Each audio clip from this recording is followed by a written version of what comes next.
नमस्कार. India 24 news express मराठीमध्ये आपले हार्दिक स्वागत. पाहूया आजच्या काही विशेष घडामोडी.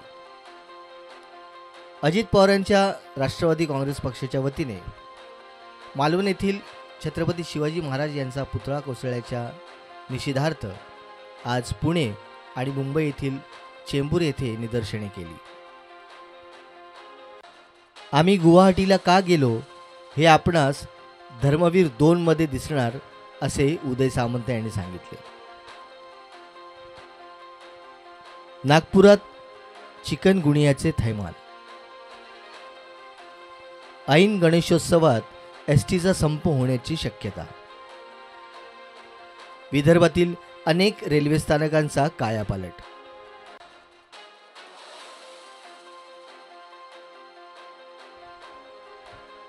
ऑगस्टला पालघर येथील वाढवण बंदराच्या पायाभरणी समारंभाकरिता पंतप्रधान उपस्थित राहणार. नगर मनमाड महामार्गाची अक्षरशः चाळण, गावकरी आक्रमक. सांगली जिल्हा मध्यवर्ती बँकेच्या वतीने एक नवीन योजना जाहीर करण्यात आली, ज्याच्यामध्ये प्रत्येक शेतकऱ्याच्या मुलीच्या लग्नात रोख रुपये 10,000 देण्यात येतील. विठ्ठल रुक्मिणीच्या भक्तांसाठी एक खुशखबर. 1 ऑक्टोबरपासून दर्शनाकरिता ऑनलाईन नोंदणीची सुरुवात.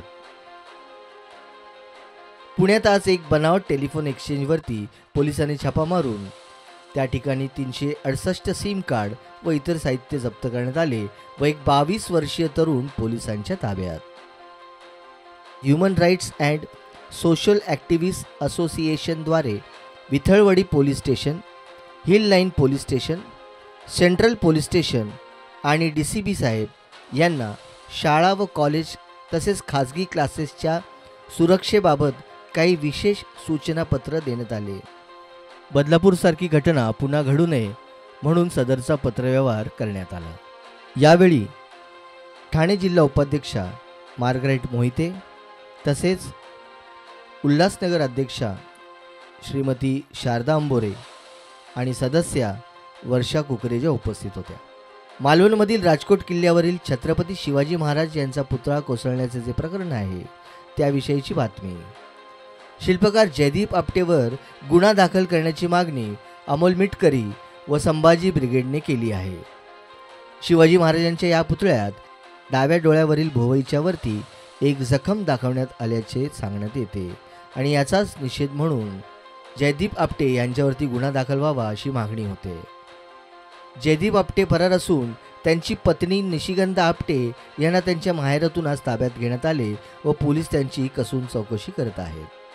पुतळा उभारण्यास आम्ही बांधील आहोत असे नौदलाकडून सांगण्यात आले, तर दुसरीकडे आपटेला कोणाच्या सांगण्यावरून हे कॉन्ट्रॅक्ट मिळालं यावरून चांगलाच कलगीतुरा रंगतोय. आपटे हा नितेश राणेचा निकटवर्ती आहे असा आरोप उभाटा गटाच्या सुषमा अंधारे यांनी केला, तर आपटे हा RSSचा माणूस आहे असा आरोप काँग्रेस प्रदेशाध्यक्ष नाना पटोले यांनी केला.